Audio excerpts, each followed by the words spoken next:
Halo Bapak Ibu semuanya. Pelabuhan Tanjung Priuk adalah pelabuhan yang memegang peranan penting dalam ekspor-impor di Indonesia. Seperti dilansir pada Logistik News, hingga September 2023 kemarin, tercatat jumlah throughput berada pada angka 5.390.536 TEUs, atau terjadi peningkatan 1,8% dari tahun sebelumnya 2022. Peningkatan aktivitas inilah yang memicu kekhawatiran mengenai potensi peningkatan angka insiden pada area kerja Pelabuhan Tanjung Priuk. Dari kekhawatiran inilah, saya, Taufan Anggoro, Safety Engineer dari salah satu pelabuhan di Tanjung Priuk, termotivasi untuk membuat sebuah alat bantu yang dapat meramalkan mengenai jumlah insiden yang akan terjadi di kemudian hari. Harapannya dengan adanya alat bantu ini dapat memberikan insight kepada semua komponen di area kerja pelabuhan dalam merencanakan mitigasi atau pencegahan terjadinya insiden. Seperti inilah tampilan utama alat bantu yang berhasil saya kembangkan. Saya beri nama Safety Foresight. Saya menggunakan model ramal Prophet dengan menggunakan data insiden yang terjadi pada salah satu pelabuhan di Tanjung Priuk dari periode 2019 hingga 2023. Pada halaman utama ini, saya menampilkan informasi-informasi singkat seperti catatan mengenai jenis-jenis insiden apa saja yang terjadi pada 2019 dan hingga 2023 beserta dengan jumlahnya.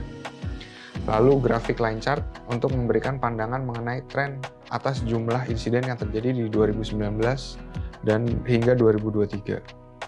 Dari grafik line chart ini, saya dapat menyimpulkan bahwa insiden yang terjadi pada 2019 hingga 2023 tidak memiliki pola tertentu. Oleh karenanya, saya ingin melakukan analisa lebih lanjut untuk mencari pola yang berhubungan dengan satuan waktu sebelum melakukan pemodelan menggunakan Prophet.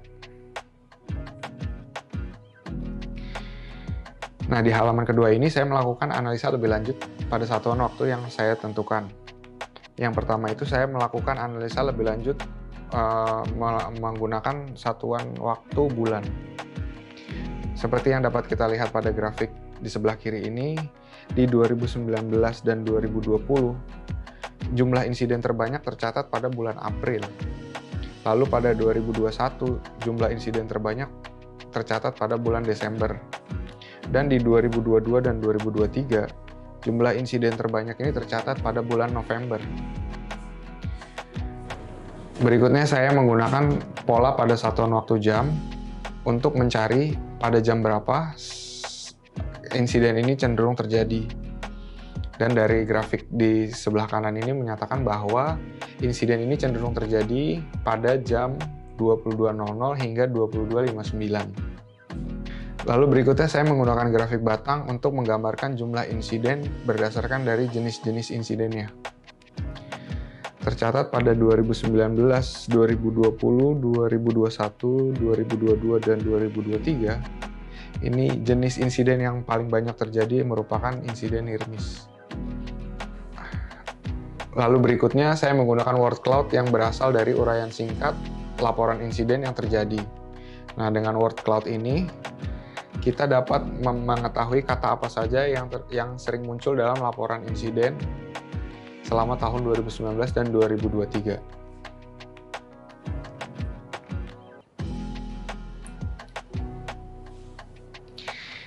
Di halaman ketiga ini merupakan halaman tampilan tentang model yang saya buat menggunakan Prophet. Model ini saya batasi hanya dapat memberikan nilai prediksi hingga 5 tahun ke depan. User dapat menggunakan model ramal ini dengan cara memilih tanggal yang berada pada sebelah kiri ini, select box sebelah kiri. Lalu info box di sebelahnya akan memberikan informasi mengenai jumlah angka insiden yang akan diramalkan. Apabila angka yang diramal ini melebihi dari batas yang telah ditentukan, info box ini akan memberikan peringatan berwarna merah serta memberikan saran secara umum tentang bagaimana cara mengatasi situasi tersebut. Dengan adanya Safety Foresight, Peningkatan aktivitas pada area kerja pelabuhan ini tidak akan menjadi sebuah kekhawatiran bagi para pekerja. Karena dengan adanya ramalan angka insiden ini, seluruh komponen pekerja di pelabuhan dapat merencanakan tindakan mitigasi guna menurunkan potensi peningkatan angka insiden. Serta mereka dapat selalu berada dalam keadaan waspada. Nah, untuk pertanyaan lebih lanjut dan peluang kolaborasi mengenai safety foresight yang baru saja saya bahas, silahkan menghubungi saya melalui link yang tersedia pada halaman akhir dashboard ini.